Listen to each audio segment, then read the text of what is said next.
Hello and welcome back for day 5. We've made it. I'm so happy that you're here with me today. Day 5 of this series on overcoming temptation. And today we have an important lesson, and it's called winning the battle against sexual immorality. Now, this is a tough one to talk about because I'm talking to some delicate ears here, some teenage ears and some young adult ears, and even some beyond that. But I want you to hear me. Of all the temptations, this is the one that really seems to trip up the young person much more than the older person. So I want you to know I'm proud of you for watching this video, and I want you to watch it all the way through and carefully consider what I'm putting forth. On that Pew Research poll, this was one of the big ones, one of the big sins, temptations that young Christians face. It's sexual immorality, sexual temptation. And we have a world full of nonsense right now. But guess what? That's been since the dawn of time. Sexual immorality's been there. So let's hop right into Scripture. And I want to start with how we should define sex anyway. So sex is primarily designed for procreation and for pleasure within the context of a godly marriage. Now, what is a godly marriage?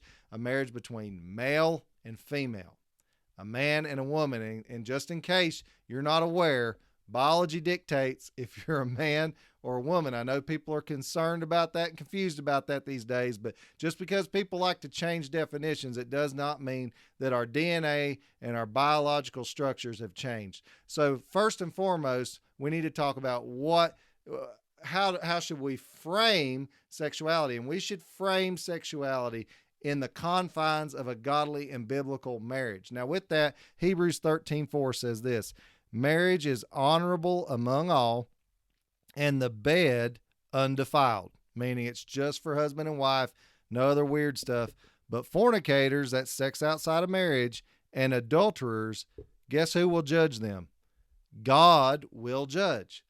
So if you're living outside of the framework of a married life and sex within that married life and intercourse within that married life and all other things attached to that, God will judge you. That's not me saying it. That is the Holy Spirit inspired the writing of the book of Hebrews to say it, and it's all throughout the rest of the Bible. 1 Corinthians chapter 6, Galatians 5 and 6. You can go to Romans chapter 1 and read the last half of that, and that's pretty much a picture of America today. Sexual sin is running rampant. And for young people, you need to know that that is a very, it's a tricky sin because you're actually committing it against yourself. Colossians 3 verse 5 says this is our command: put to death your members which are on the earth. And what are those members? So he's not saying kill anybody. He's saying put to death these things. And what is included here? Fornication, sex outside of marriage, uncleanness, passion, evil desire, and covetousness, which is idolatry. Put to death those things. How do you do that? You don't give in to the temptation. You know, you have to remember Joseph. Joseph was in Potiphar's house, and Potiphar's wife was coming on to Joseph and trying to get him to sleep with her. And Joseph's like, you're a married woman. It's not right. It's against the law of my God. Eventually, she tried to take his clothes off, and Joseph ran. The Bible says he ran away. Sometimes you just need to flee the temptation. The Bible elsewhere says, resist the devil, and he will flee from you. Sometimes you just need to, like my boy Steve Ashley says, put a stiff arm on the devil. Just stiff arm him. Get him off of you. But nevertheless, Paul wrote, put to death those things, meaning get that out of your life. 1 Corinthians 6:18, this is the command. Now catch this. This hits the nail on the head. Flee sexual immorality. Every sin that a man does is outside of the body, but he who commits sexual immorality sins against his own body. Now catch that. Every other sin we do, it really impacts others more than ourselves. Like if I lie, I've deceived another person. If I steal, I've taken from another person. But the Bible says that sexual immorality is something, if I murder, I've murdered another person. You get it?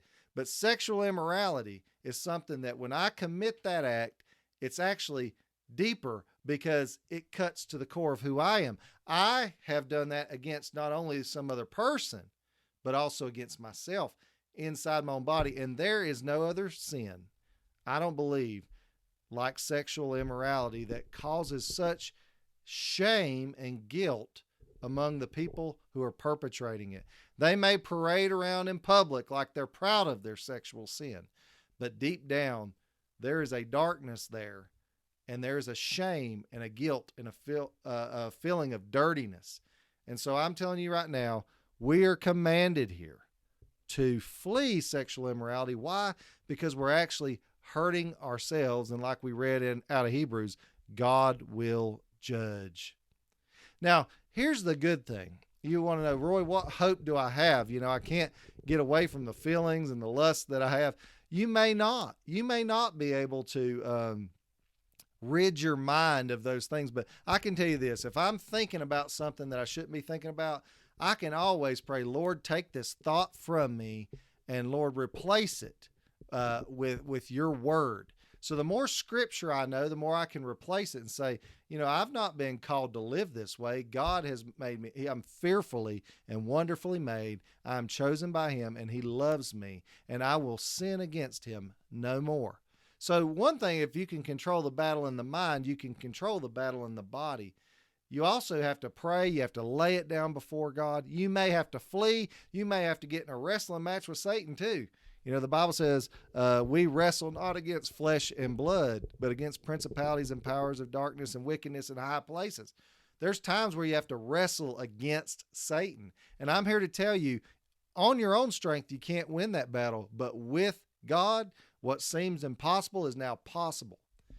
Young people, don't put yourself in places and around people where you are likely to slip up sexually.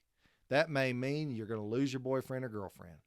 That may mean that you don't need to go out on one-on-one dates. You need to go out in group settings, but no matter what, you need to know that God loves you and he's drawing you back. He's drawing you back. And so right now, if as you're listening to this, you're like, you know what? I've looked at some things online I shouldn't have looked at. I've been in predicaments with my significant other I shouldn't have been in. Maybe I've even dabbled in ungodly sexual relations, even more extreme, like homosexuality or transgenderism, stuff like that. You can confess that to God, in the same grace that God gave me to cover my sins, God can give you, and he will give you. We have this promise in 1 John 1:9. If we confess our sins, he is faithful and just to forgive us our sins and to cleanse us from all unrighteousness. Did you get that? You may feel dirty, but if you confess your sin, you say, Lord, I repent. Lord, take it from me. I need your forgiveness. I need your help. He will take that from you, and we were just given that promise, he will cleanse you from all unrighteousness. How do we overcome temptation? The thread that I keep having come back to mind this whole series is God, God, God, God, God. You cannot do it alone. You can't overcome jealousy and envy alone. You can't overcome laziness, procrastination, anxiety, depression. You can't overcome sexual desires on your own. It has to be by the power of the Holy Spirit. It has to be by God's hand, and he will give you the power to do that in Jesus' name. Thank you so much for joining me. Please don't forget to share this video out, like, comment, subscribe, click the notification bell. And I want you to hear it. Share it. Share this out with other people. I want to have as big of an impact on this earth while I'm here for the kingdom of God. Thank you so much for joining me. I hope you've enjoyed this series. If you have any questions, drop them down in the comment section. I'd be happy to talk to you more in depth privately, or make another video series. If you have different topics you'd like for me to explore, I'd be happy to do that. Thank you so much for your time during this series. God bless.